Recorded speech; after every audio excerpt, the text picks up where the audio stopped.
ਵਾਹਿਗੁਰੂ ਜੀ ਕਾ ਖਾਲਸਾ ਵਾਹਿਗੁਰੂ ਜੀ ਕੀ ਫਤਿਹ.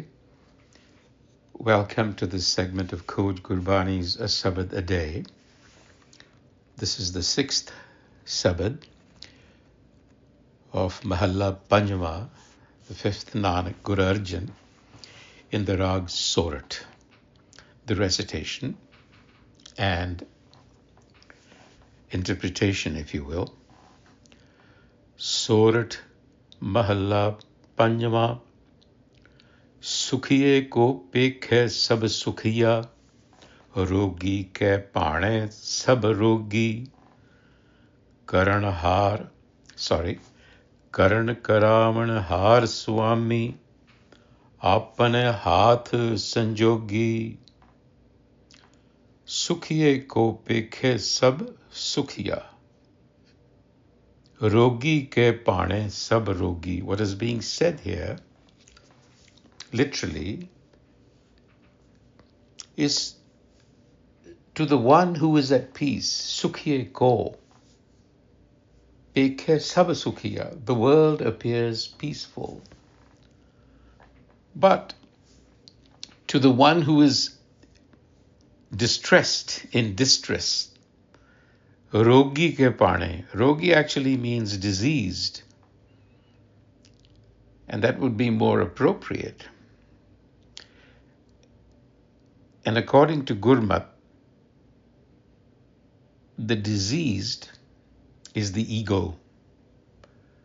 So here you see a contrast being drawn between a Gurmukh and a Manmukh already. The Gurmukh is at peace and experiences the world accordingly. But the Rogi, who is the egoic mind, is in distress, and the world is a cause of distress for such a mind. But the second line here clarifies. It says, Karan Karavan Har Swami, the primal cause, Karan Karavan, the cause and the effect, if you will, the master of the universe. Apan Hatha Sanjogi, it holds in its hand all concurrence. Concurrence meaning all combinations and permutations of events, everything. So while our internal state colors how we perceive the world, it is our judgment, not the actual event, that becomes the cause of our sorrow or happiness. Our ego mind tends to color our reality. What Guru Arjan is telling us is, we might interpret, the ego mind might interpret, but it is the master that is orchestrating everything. All concurrence, as I said, union, separation, is orchestrated by a force that is beyond the ego.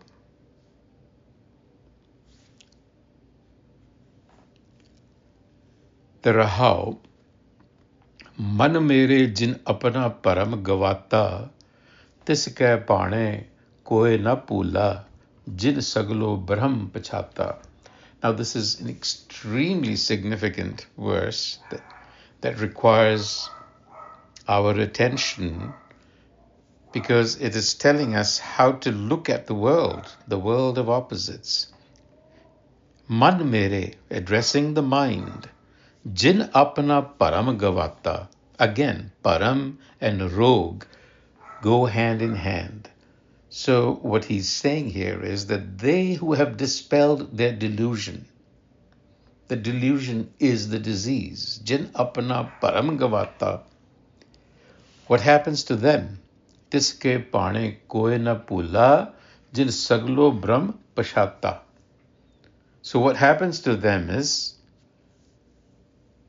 saglo brahm pashata. They realize, they recognize the presence of the all-pervading self.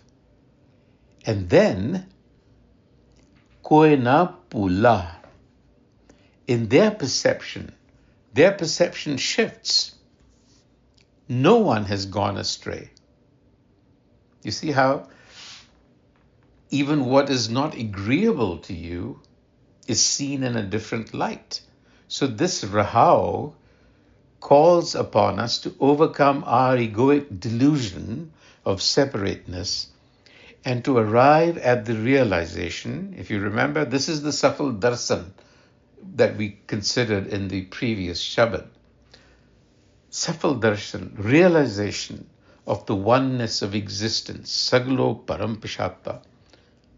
Brahm here is not an entity, it signifies totality, undivided reality. So to know or realize this totality is to transcend the ego or egoic thinking and be in conjunction, in concurrence with the self. In doing so, the mind sheds its dualistic tendencies. What are these dualistic tendencies? Seeing things in a dual or opposite way, good, bad, right, wrong. So a mind that is touched and realizes the all-pervading self sees no error in anything and understands that everything arises from the one source. This is the Gurmukh mindset. The second verse, Sant Sang Jaka Man Sital Oh Jane Sagli Thandi Haume Rog Jaka Man Byapat Oh Janama Mare Bil Lati. Again, a contrast between the Gurmukh and the Manmukh mind. Sant Sang Jaka Manasital. Now this is speaking of the Gurmukh. In the company of the enlightened, Sant Sang, the mind settles. It becomes composed. Jaka Man Sital. Sital is cool, and it represents the quality of calmness, of being composed. And such a mind, oh jane, sagli thandi, that everything is at peace because it sees the self everywhere. On the other hand, haume rog jaka man beapat o janama mare bilalati. Haume rog. On the other hand, a mind that perceives the world through the jaundiced lens of ego, haume rog jaka man beapat, perceives. What happens to that mind? Oh janama mare bilalati. Janama mare meaning it remains trapped in the illusion of birth and death, crying out in anguish. It suffers. So the word sant, sang, is derived from santa, which santa or santa rasa, which means peaceful, and refers both to those whose mind is awakened or enlightened. Here, the Satgur, the external presence, but it also speaks about the inner space where the mind is exposed to the possibility of reorientation through Nam-centered consciousness. So the egoic mind is the diseased mind. Yet, it is given to us as part of the process of cosmic individuation. Haume is given to us. So a Gurmukh mind would not even see anything wrong there with an ego mind. The cure to all this is the company of evolved Guru person, which acts as a catalyst. And tranquility of mind implies freedom from restlessness, from anxiety, from anger, from greed. These are the so-called 5 thieves in Gurbani. How does this happen? That is the subject of the third verse. Gyan anjan jaki netri padya, taako sarb pragasa, agyan andhera sujas nahi, bahod paramata. Gyan anjan, the metaphor of the collyrium for the eyes, is beautifully used here. So let's do the literal translation first. Eyes that are touched, jaki netri padya, by the ointment of wisdom. Gyan Anjan. They receive Sarva Prakasa, enlightenment, illumination, clarity. But Agyan Andhera Sujas Nahi. If you remain in the ego, it's darkness. And in darkness, Sujas Nahi, the path cannot be seen clearly. And what happens then? Bahuru Paramata, you go around and round in the same doubt and delusion.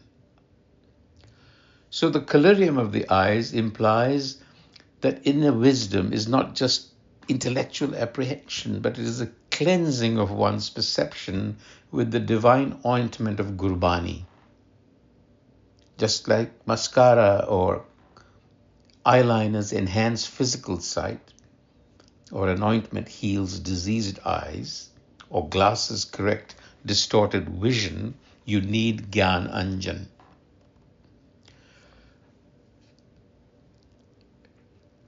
Bahur Paramata is to repeat your egoic behavior patterns over and over again. Whatever you've accumulated as habits, those get repeated over and over again. And that gives rise to restlessness, to anxiety, to a dissatisfaction.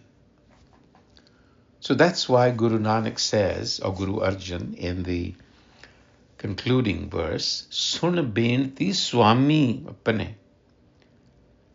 Please listen to my plea. Nanak eh sukha mange. I desire this joy. Nanak asks for this one joy. What is it? Jah kirtan tera. Wherever your praise is being sung, sadhu gave, by your devotees, people on this path. Teh mera man lage. May my mind remain rooted in that space. Because sadhu sang is that field of transformation that transforms the mind. So kirtan symbolizes devotion and remembrance, and in Sukhie, of course, it is the primary mode of expression of devotion. It is a powerful catalyst for inner transformation, but also for building community. It gives rise to a desire to emulate the virtues of that one whose praises are being sung. So in sum, the fifth Nanak, pretty much hundreds of years ago, has anticipated modern psychology that believes that our mind is the lens through which we interpret reality. When we are aligned inwardly, the outer world seems aligned. But when we are fractured inside, the world appears fractured. And Gurbani adds the dimension of divine orchestration. Beyond this fragmentation and oneness is the divine playing the cosmic game. Vaheguru Ji Ka Khalsa, Vaheguru Ji Ki Fateh.